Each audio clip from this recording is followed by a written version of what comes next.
So how is Morphling right now in this patch? So for starters, your current item build can either be this build that contains the full stats with the circlet, slippers of agility and branches, or you can swap the slippers and branch for a magic stick depending on the lane itself.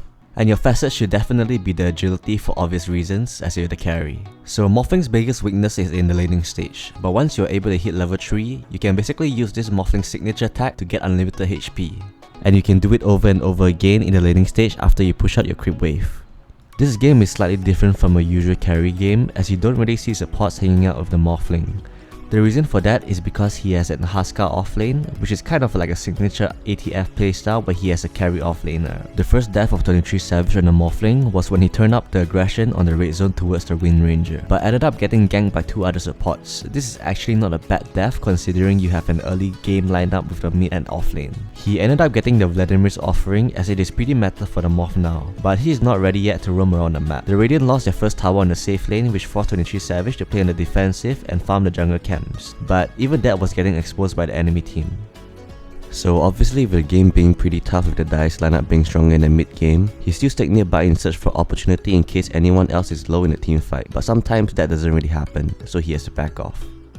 But having the same gameplay mindset is exactly what brought him to turn the tide as he always farms nearby his teammate in case of sudden team fights. And this actually brought him into a very nice timing into the back line where he just starts mowing down people left and right, fully displaying the power of Morphling and positioning. After the fight, he pushes the bottom lane as his team moves to the mid for increased map pressure, and his team seems to have dived too deep between the tier 2 and 3 tower as the Wind Ranger is still spawning. But soon after that, they try to make a play even the Bara and Huskar is still dead, as they expect to burst someone quickly with just 3 people together with the Morphling. But that didn't turn out so well as the Dire was already in position, which eventually cost him his death. What he can learn from this play is to not let go of your high ground advantage in a triangle, and it's probably best to wait for your teammate to spawn before fighting. So from that one bad team fight, it actually cost them the Roshan and the enemy team secured the Aegis and Cheese. But even with the Aegis on the Dire side, the Radiant made an incredible play, especially on the Morphling.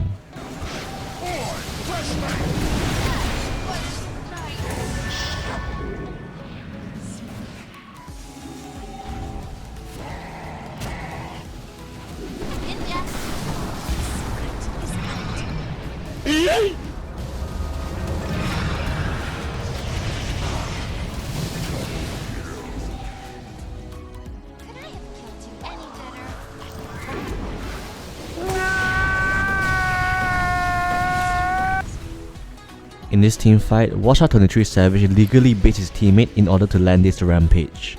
Dire's bottom tower is under attack.